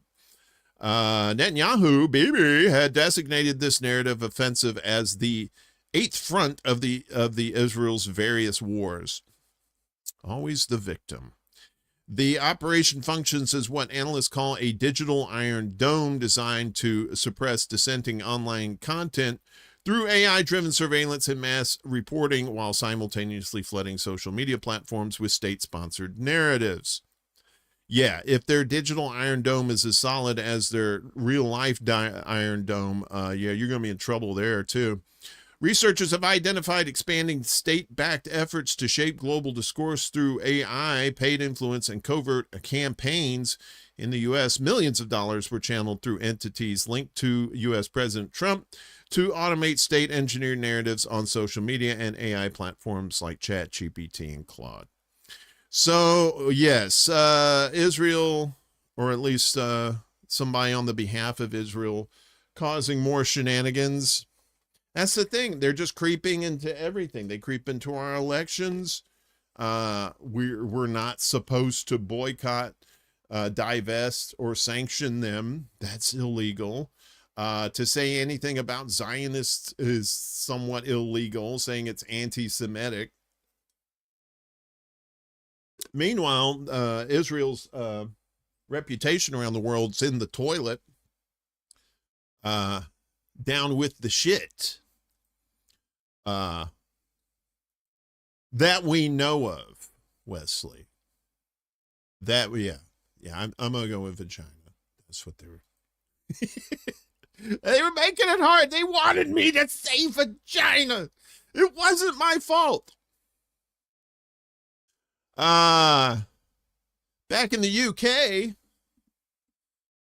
Healthcare Coalition tells UK government not to enforce chilling NHS censorship on Palestine. Oh, UK, you are not okay. A coalition of medical associations representing over 13,000 healthcare workers in the UK is calling on the British government to immediately pause the rollout of a series of measures that would censor pro-Palestine advocacy within the National Health Service, the NHS. Last week, the Department of Health and Social Care, the DHSC, endorsed a review into anti-Jewish hate and other forms of racism in the NHS by the UK government's advisor on anti-Semitism, Lord John Mann. Lord John Mann. The review recommends mandatory anti-Semitism training for 1.5 million NHS staff members, as well as banning them from displaying political symbols in the workplace and preventing them from attending protests in their uniforms. But the coalition, which includes a number of associations representing ethnic minority healthcare professionals, has today issued a response to Mann's review and has submitted a letter to the government. Basically, it's just 3 words: go fuck yourself. Paraphrasing. In a statement shared exclusively with Middle East Eye, that's this outlet here, the group warns that Mann's recommendations to tackle racism, quote, are being implemented without meaningful engagement with established evidence or affected communities. In other words, they're talking out of their ass. Middle East Eye can also reveal that some of the medical associations listed in Mann's acknowledgments were not involved with shaping his proposals, including the British Islamic Medical Association. Furthermore, the coalition has raised concerns about Mann's proposed restrictions on banning political symbols, describing them as chilling and an encroachment into matters of private conscience and lawful speech that fall outside properly defined professional conduct. NHS data shows that minority ethnic NHS staff consistently experience higher levels of racism compared to their white counterparts. Roger Klein, who the healthcare regulator, the General Medical Council, commissioned in 2018 to look into why a disproportionate number of ethnic minority healthcare staff are involved in fitness to practice processes, has exclusively told Middle East Eye he believes the review was a missed opportunity to tackle racism in the NHS. He also said that Lord Mann was the wrong person to lead it. Guess he was the wrong man for the job. Because the review hardly mentions Islamophobia, which is at least as important as anti-Semitism in the health service, and it regards racism as a subset of anti-Semitism rather than the other way around. This could create a hierarchy of racism, he said. Anti-Semitism does not need challenging. I'm Jewish myself, but it is certainly possible to be heavily critical of Israel without being anti-Semitic. Not if somebody's twisting your words and making you sound like you're anti-Semitic, or just saying that criticizing Israel itself is anti-Semitic. Might want to get with the program there, Mr. Mann. Lord Mann has for many years portrayed himself as the architect of the defense of Jews in this country, but he has been too closely aligned with defending the interests of Israel rather than that of all Jewish people. Yeah. This has everything to do with Israel, nothing to do with who I like to call the regular-ass Jews, right? Regular-ass Jews have nothing to do with this. Klein, who is a research fellow at Middlesex University Business School, told Middle East Eye he doesn't think wearing badges in support of Palestine or going on demonstrations is anti-Semitic. This all feels performative and may run into all sorts of legal issues. Yes, it probably will, and it'll probably end up in court, just like a lot of the shit that's happening over here. He also believes the mandatory training will be pointless and counterproductive, and revealed that senior NHS staff have approached him with concerns about Mann's recommendations, but are too fearful to speak out. A number of doctors are currently being investigated by the GMC for pro-Palestine advocacy, including posts on social media and comments made at protests.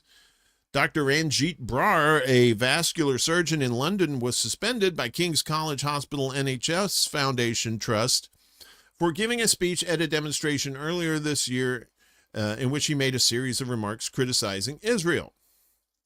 Brar was arrested for his comments, but released without charge, and is now being investigated by the GMC. See, that's a lot. These are all scare tactics. They're going to arrest you, and they arrest you without charge. That's another possible lawsuit. You could have like a class action lawsuit with a number of people who have been arrested without charge for just basically trying to scare them. What's up, Bella? Yeah, exactly. Ashkenazis, you're a convert. You're not the real thing. I've been subjected to a long and sustained period of harassment because of my political views, he told the outlet. I've been labeled a racist and an anti-Semite for speaking out against genocide. I think this is the gentleman right there. Mann's review of anti-Semitism relies on the International Holocaust Remembrance Alliance, yes, the IHRA's definition of it, which has been bastardized to the extent, which has been the subject of much debate because it connects criticism of Israel with anti-Semitism. Brar has launched a judicial review challenging the use of the IHRA definition. I've exercised my right to free speech. I've been cleared of wrongdoing. Why should my principles and beliefs be discarded for my ability to work, he said. Another doctor, Tamara, who is a GP in, I guess that's general practitioner in Scotland, was the subject of a complaint by a patient last year over a small Palestine flag in her consulting room and a badge on her clothing. She was instructed by colleagues to remove them both. It was the most isolating and anxiety-provoking period of my career. I felt completely unseen, she said. The complaint described the Palestine flag as a terrorist flag, and one of the GPs I was working with made a comparison to Nazi symbols, yet none of my colleagues thought this was racist or Islamophobic, she said. Ali has brought a case against her former GP practice and NHS education for Scotland on the grounds of racial and religious discrimination and suppression of freedom of expression. You can ban pins and political symbols, but you can't ban the moral clarity people have, Ali said. The campaign group Healthcare Workers Against Censorship, which Ali and Brar co-founded, is seeking judicial reviews into how healthcare workers are being censored, as well as into GMC's ability to appeal decisions of its own tribunal service. That's, I think that's Tamara Ali right there. Got a little nose ring there. What's up with that? Such a move would allow the regulator to reinvestigate and sanction doctors who have been cleared of wrongdoing. Many healthcare workers believe this is a way of cracking down on doctors who advocate for Palestine, such as in the case of British Palestinian surgeon Dr. Ghassan Abu Sitta. The GMC's tribunal service cleared him of accusations of anti-Semitism and glorifying terrorism, but the regulator is now asking the High Court to review the decision. Jonathan Fluxman, a retired anti-Zionist Jewish doctor who attends pro-Palestine solidarity events, told Middle East Eye he believes Mann's review exaggerates and exceptionalizes anti-Semitism. The only time I've been subjected to gross anti-Semitism is in public spaces such as at demonstrations. I've been targeted for being an anti-Zionist Jew, and the people perpetrating that are Zionist Jews, he told the paper. This is an example of the British government weaponizing anti-Semitism to clamp down on the pro-Palestine movement because their foreign policy is to support Israel and the genocide, of course. The hypocrisy and double standards are astonishing. A couple of weeks after October 7th, the Department of Health flew the Israeli flag from its building and tweeted in solidarity with the people of Israel, and they also encouraged staff to show solidarity with Ukraine. They don't want health workers to speak out about this because we are listened to and trusted by the public, but you can't be neutral in genocide. That, yes, right there. You can't be neutral in genocide. The campaign group Health Workers for Palestine said Mann's review risks suppressing the NHS's long tradition of humanitarian advocacy by healthcare professionals, and that it would consider legal action against it. Not a big fan of the UK these days. Yeah, of course they're cracking down here as well, obviously, in the US. But to just basically bend over and grab your ankles for Israel, practically, literally in some cases, IHRA, International Hot Rod Association. Vroom, vroom. Yeah. So we have to be careful because fuckery is afoot everywhere when it comes to that kind of stuff. I'm not saying don't express yourself. I'm just saying be aware of your environment and, you know, pick your battles, as it were. Because sometimes just speaking out may just do you more harm than good. If you're actually putting actions behind it, that's kind of a different story. All I'm saying is be careful. Just be careful.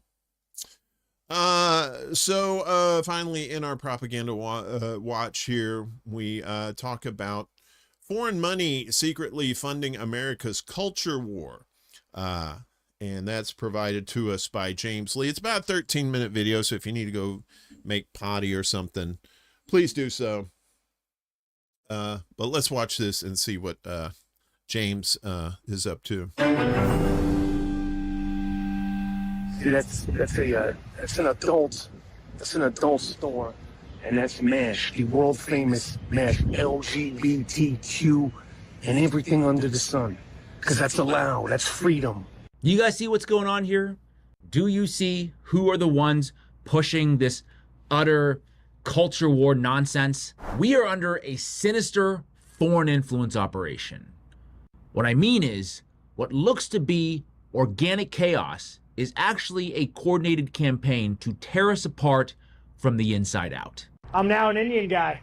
I can't wait, dude. No more, yeah, full Indian now. Let's go. Sweet. Might go for a ride? The story starts a few weeks ago, on May 27, 2026, when MMA champion Sean Strickland tweeted out, quote, officially made the switch to Indian motorcycle. What does Indian stand for? No effing clue. the way it should be. Every time I got on my Harley, I was indirectly supporting radical ideology that was actually pushing radical ideology on children. There is no going back from that. The idea here is that he doesn't want to hear a peep from corporations about their political views, any kind of social agenda, that corporations should be apolitical and just sell a product. The context here is that Harley-Davidson Motorcycles has been under fire for, quote, alleged woke leadership. Quote, Robbie Starbuck, who has waged a public campaign against corporate diversity, equity, and inclusion policies and wokeness, criticized Harley-Davidson in a post on X for appointing Artie Starrs as CEO last year due to his sponsorship of groups contributing to San Francisco Pride and offering anti-racism training to teachers while in his previous corporate stops. All right, so the narrative is now set. Harley is woke, Indian is based, and then the influencers jumped in, right? Wall Street Mab. I've never had a motorcycle, but I have one friend who feels the same way as Sean. Everyone he knows is avoiding Harley-Davidson as a brand now. The woke CEO of Harley-Davidson has destroyed their image. Gigabase Dad. Harley-Davidson has gone incredibly woke. They are an insult to American values. Blah, blah, blah. All the same. The question is, who is behind the influencer campaign and where did they get that money from? Remember, always follow the money. Shout out to Antunes, who put together this great thread. Okay, he says, quote, I spent some time this week digging into the Harley is woke posts that have been circulating all over X because it looked to me like a very coordinated paid influencer push with undisclosed promotions. That's when I discovered something even more troubling. Everything seems to connect back to a FARA registered agent for Israel. Is that a little too on the nose, if you know what I mean? Like, literally, you can't make this stuff up. All right, he says, rewind 2 weeks ago to May 27th when UFC fighter Sean Strickland announced that he was dropping Harley-Davidson and switching to Indian motorcycle. Sitting aside the pros and cons of both brands, motorcycles aren't really my thing, so when I saw the post at the time, my eyes glazed over. But then Robbie Starbuck weighed in and announced that he had a, quote, big update coming. That's when I started to tune in. And this is what Robbie Starbuck wrote in response to Sean. He says, oh, Sean, just wait till next week. I have a big update on Harley-Davidson coming. You're ahead of the curve. I predict masses of Harley riders will be switching to Indian motorcycles once I drop the update on them next week. Big problems. So just really quickly, I don't think Sean Strickland was a part of this campaign, just to be very clear.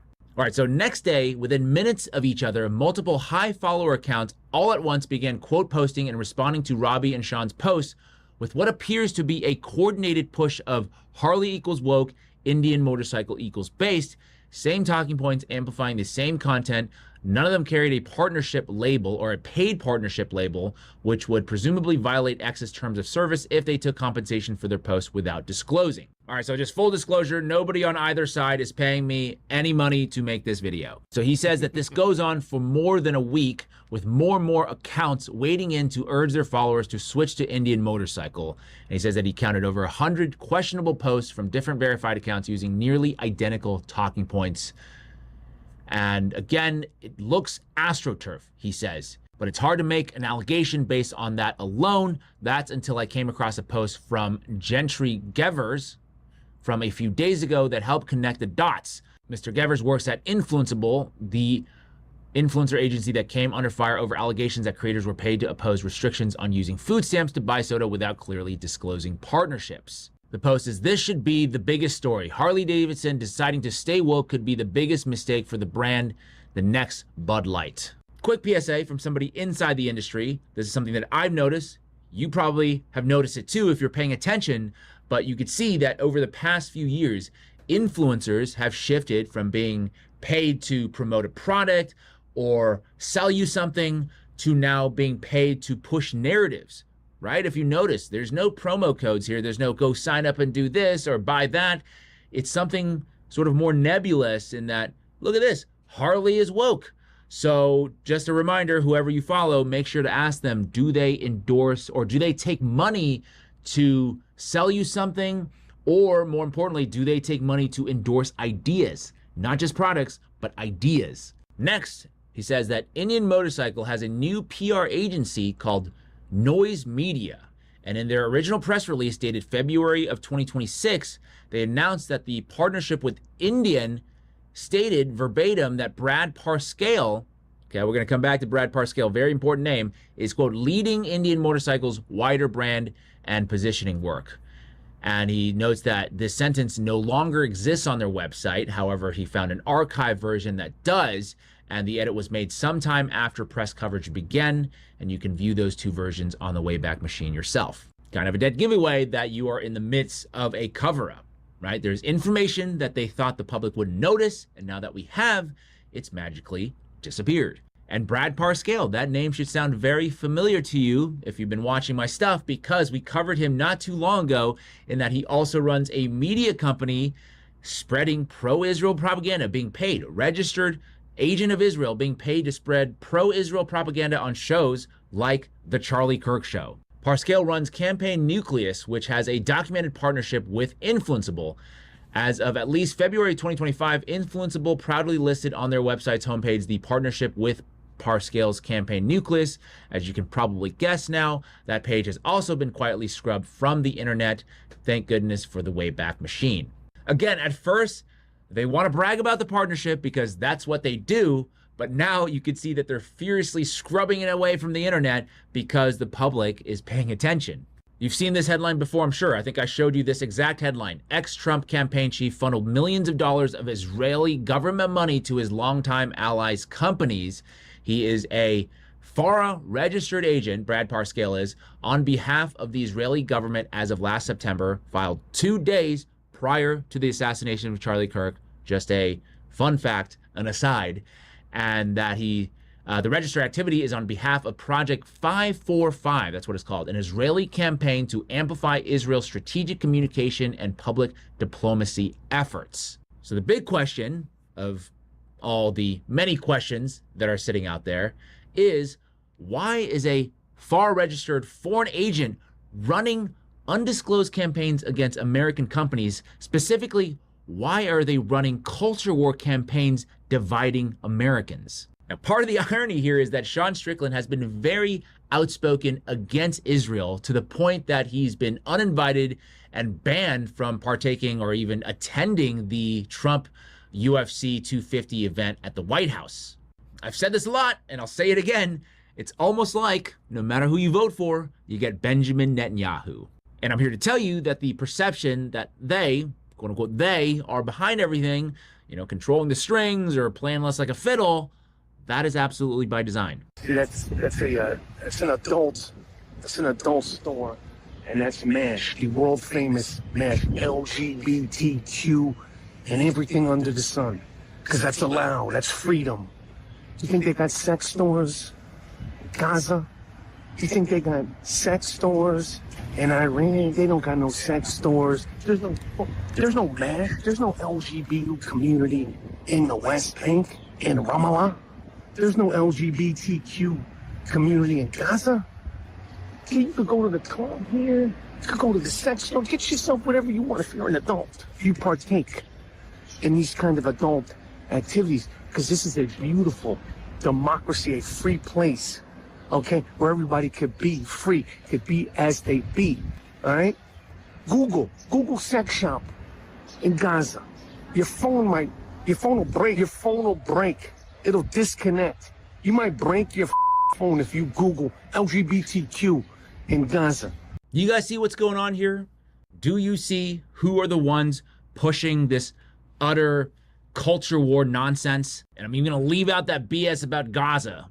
Okay, you talked about phones exploding or phones breaking or whatever. If your phone is exploding over there, you know who is behind it, if you know what I'm saying. And all that division, all that stoking of hate, this is what they're after, okay? This is what they're manufacturing consent for. And by the way, I can't believe I'm saying this, but this is a real article. This headline is 100% authentic. It says, bombing Iran is the perfect way to celebrate pride. We are all united against war. We don't want any more of that. We are united against prosecuting pedophiles. We are united in preserving American sovereignty, the freedom to do whatever we please, including choosing who we want to love. But they want to divide America. They want us arguing over slop, basically. So we don't see that our country is being gutted from the inside out. We're getting overtaken by a parasite, a virus, whatever analogy that you want to use. I don't worry about the future of Israel. I'm certain that Israel is going to be there 50 years from now. I have no doubt that Israel will survive. But I do doubt whether America will survive. Our nation is so divided. We have so many people who believe in this insane left-wing Muslim terror philosophy. You catch that? There's a couple things going on here. First, he's pushing, once again, division, culture war, left wing versus right wing. And secondly, this is a guy who has sworn an oath to the United States of America, and he's openly telling you the plan that Israel's survival is more important than America's survival. Just so you know, that was Randy Fine from Florida. From Florida! Shocking, I know. Translation, once the virus has consumed the host, it will survive by finding another. This is the time to hunker down. Boycott, divest, sanction. BDSmovement.net. Educate yourself on what companies are doing and who they're doing business with so you can do things within your control to free yourself from this satanic regime. It's not going to be easy. It's definitely not going to be fun, but only you and you only can decide for yourself what's more important. Is it convenience? Is it comfort? Or is it sovereignty? The choice is ultimately yours. That is it for me this week. I want to know what you think, because it's obvious, more so than ever, that we are divided. But why is that? Do you think that there are dark forces, foreign forces that are responsible for this? Sound off in the comment section below. Also, if you want to support my journalism, you can go to my website, 5149jameslee.com, sign up to become a member, or there's also an option to give a one-time donation, no subscription necessary. You can also buy some merch. But if not, no worries at all. Please just take a second to hype this video. Give it a thumbs up, share it, subscribe to the channel, turn on the notification bell so you can be the first to know when my next video drops. As always, thank you so much for your time, and I will see you in the next one. Jewish donors have been the #1 funding mechanism of radical, open border, neoliberal, quasi-Marxist policies, cultural institutions, and nonprofits. This is a beast created by secular Jews. And now it's coming for Jews, and they're like, what on earth happened? And it's not just the colleges. It's the nonprofits, it's the movies, it's Hollywood, it's all of it. It's like, time for you guys to wake up and say no more. Draw a line in the sand. I don't care if you hate me. Yeah, and that was from James Lee, obviously, 5149 with James Lee. Check out his USS Liberty video, too. What was it, the 59th anniversary of Israel blowing up our boat, or almost blowing it up, and saying, oopsie sauce, I don't know what I was thinking there. Sorry, my bad, my bad, my bad, my bad. What are we doing here? Okay. Yeah, so that's our propaganda watch for today. Of course, there's much more propaganda to watch out for there. And he makes a good statement there when he's talking about dividing people over this. It has divided people. And not just that, there's been other things. A lot of these pundits that you see on the internet are pushing this stuff too. And a lot of them are paid by Israel to do this kind of stuff. So please just, as always, just, watch out, because fuckery is always afoot. Yeah, and I'm like I said, I'm skeptical. I'm waiting for the other shoe to fall. I'm used to disappointment. But he has been doing great work, and hopefully he keeps up the good work and nobody gets to him. And then all of a sudden you start seeing him when you start seeing him do videos about, yeah, Israel's not that bad, you're like, okay, somebody got to you.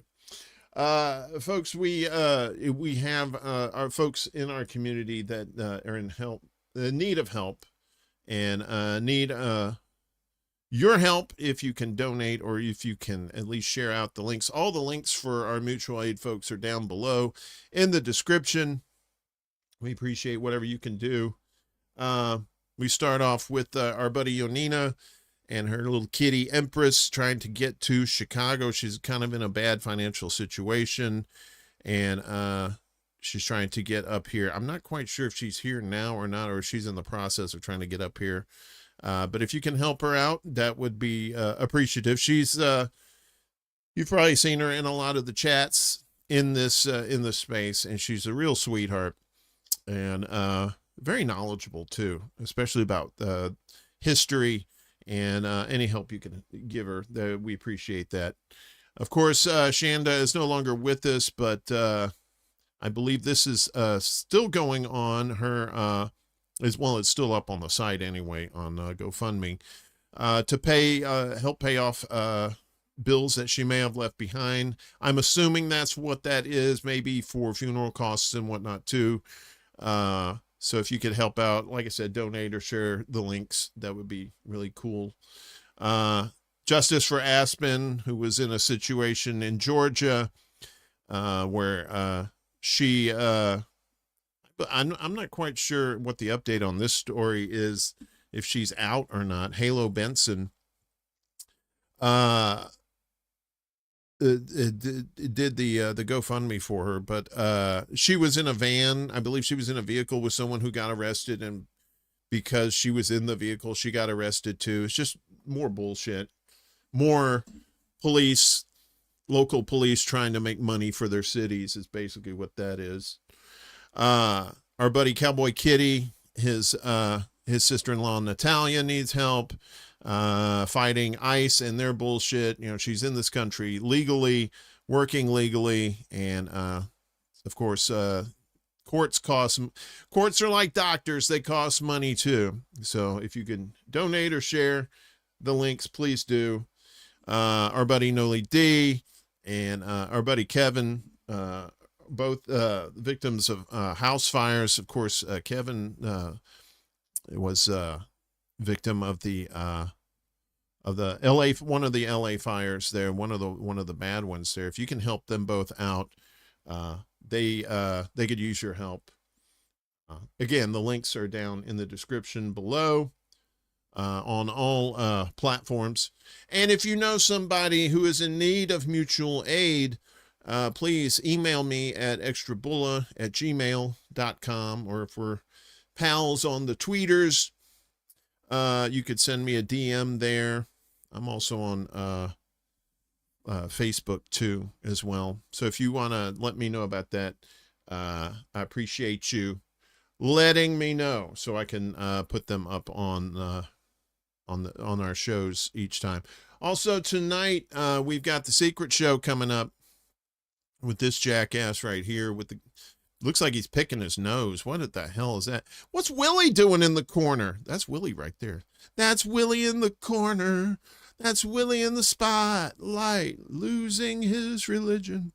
More fun and adventure, doing silly stuff, trying to get your mind off things, trying to get your mind off the world. Be doing it on YouTube, Facebook, and Rumble tonight, 11 p.m. Eastern, 8 p.m. Pacific time. And it's always a fun time. It seems to be anyway.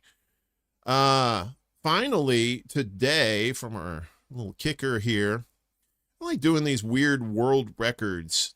Apparently on Wednesday we had, on the Undercurrent, we had the world's largest foosball table kind of thing with humans as the foosballers.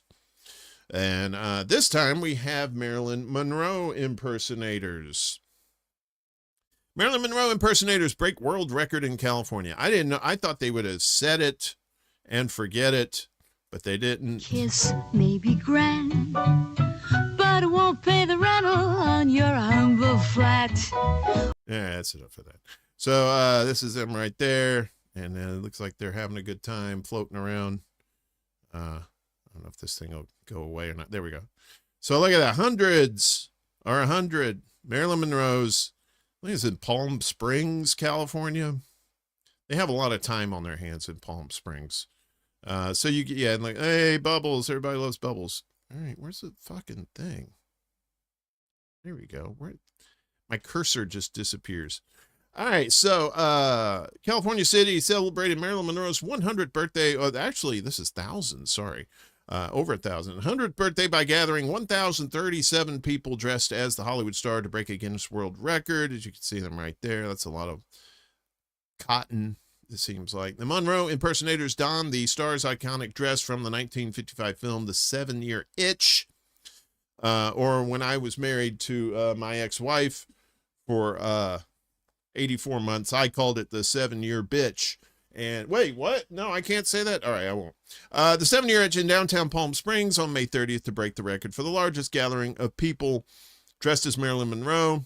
The previous record of 254 Marilyns, oh, that's so weak. That's weak sauce, was set by the Maryland Jetty swim team in Australia back in 2020. The Maryland 100 event served as a fundraiser for Palm Springs Pride and helped to keep the city's Pride Festival free for all attendees. If you didn't know, June is Pride Month. Residents and visitors shared in an unforgettable historic day for Palm Springs. Ron DeHart, president of Palm Springs Pride, told Guinness World Records, Marilyn Monroe was far more than Hollywood glamour. She was a courageous ally who stood for authenticity and marginalized communities when it mattered most. Yeah, and she also boned JFK. You're no longer USanian. Usanian. I'm German now. Very good. Yeah, so I guess that's it. That's all I got for you. That's all you deserve. You don't deserve any more. And we're almost at 1 o'clock too. That's pretty good. So yeah, don't forget tonight, 11 p.m. Eastern, secret show. Come out for that. Have some fun. You know, take your mind off things for a little bit. I'll be back. Other than that, I'll be back Wednesday morning with Laine P for the Undercurrent. If you're not subscribed to the Undercurrent, please subscribe. We're up to 97 subscribers on YouTube. We're trying to hit the C note as soon as possible so we can have a good excuse to partay. So that'll be fun. And other than that, yeah, and then this show will be back next week, Friday, of course. And we moved the time now, so it's at noon Eastern, 9 a.m. Pacific time. I want to get as the freshest news information that I can. So what I've been doing before was the night before I'd set up most of the show, and now I just do it in the morning. So I'm literally working up until the time for us to go live. So trying to get you as much accurate news as possible. So yes, thank you, Laine. Linktree, go to our Linktree, the Undercurrent. You'll find everything there that you need. Other than that, I'm going to get out of here. Thank you, everybody. I appreciate you. If you can donate to our people down below, that's great. If you want to donate to this show, feel free to do so. I will be more than happy to take that off your hands and do good things with it. You can become a Patreon for $1 or $5 a month. That helps support the channel. You can do super chats. We got PayPal, CashApp, all that good stuff. All that's in my Linktree /ExtraBulla. So you can find all that information there. And I think that information's down below as well. Thank you, everybody. I love each and every one of you. Stay frosty. Things are just going to get worse. I'm not going to be that guy saying sunshine and roses and kittens. No, shit's fucked up, and it's probably going to be more fucked up. So let's, you know, talk to your neighbors, talk to people you don't usually talk to, use your critical thinking skills, stay out of these cults, stop listening to pundits, who are being paid and just want your money. And, hopefully we can dig out of this mess together. So we'll see how that goes. Peace out, everybody. Word to the mother. Yo! This is SETI Alpha 5! Woo!